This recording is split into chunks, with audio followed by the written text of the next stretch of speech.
Hi guys, welcome to Preliminary Chemistry and the Chemical Earth video series. We're going to continue to look at the third group of structures and see if we can relate the properties to the individual structures. This time we're going to look at covalent molecular substances. So all covalent molecular substances exist as groups of atoms called molecules. The problem with most of these covalent molecular substances is very few of them are actually solids at room temperature. Most of them, in fact, are gases, and we have a few liquids as well. Covalent molecular substances can be arranged as individual molecules where there are chemical bonds within the molecules, but physical bonds actually between the molecules holding them together. So we're going to introduce a few different types of terms here in order to try and understand how covalent molecular substances are held together. The key is to try and think about what's happening in the solid phase. So for example, something like water or carbon dioxide, we might think of as a liquid or a gas, but we need to think about how it would look in 3 dimensions if it was in a solid. So either as ice or dry ice, depending on which one we're looking at. In order to understand that, we need to know what's actually happening at the molecular level. Now, the first thing we need to do is to be aware of the fact that within any of these particular molecules, we have a covalent bond. So you can see here, if this is, for example, oxygen and oxygen, then we would have an O2 molecule, and we would have a strong covalent bond between those two oxygen atoms. But how do we explain what is happening between two different oxygen atoms? Now, this is not a covalent bond. This is a different type of bond. It's a physical bond.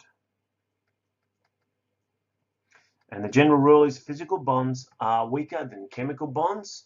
And there are 3 types of physical bonds. And we'll look at these in a little bit more detail as we go further along. But for now, where we have an O and an O, and an O and an O, what's happening in between these is something that's called a dispersion force.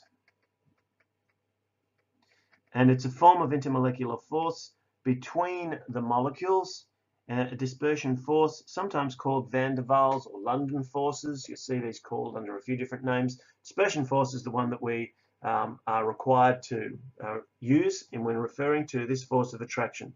And it's actually the creation of what is called a temporary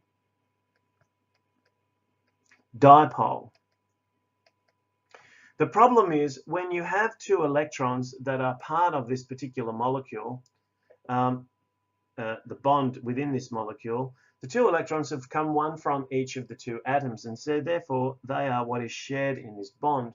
But in reality, the electrons don't sit like a ribbon in the middle of a tug-of-war rope.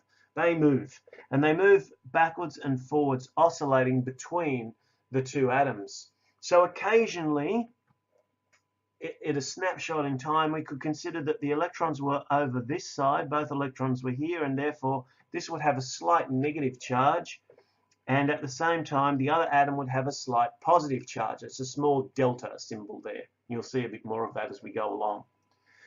Now what of course that means is if at the moment this is a slight positive charge and this is a slight negative charge as a result of the position of those shared electrons, then this one will have a slight positive charge and this one a slight negative charge, and you'll get this force of attraction between these 2 on the basis of this temporary charge separation or temporary dipole, 2 poles that interact with one another. So we still have electrostatic attraction, it's just we don't have it between permanent ions, we have it between temporary polarity that's created.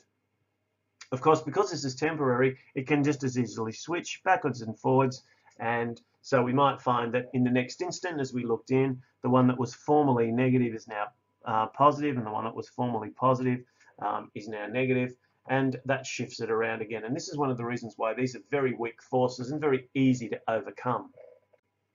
As a consequence of that easy ability for those intermolecular forces to be overcome, our covalent molecular substances have low melting and low boiling point, and as I said, often exist as gases at room temperature. Because there are no free charges, no electrons that are free to move, and no ions moving around. These are also non-conductors, but they're also very soft. The bonds that are within the molecules are strong, covalent bonds, but between them are very weak, and this makes them very soft substances. That's kind of 3 of the 4 done. In the next video, we'll just have a look at the final type, which is metallic substances.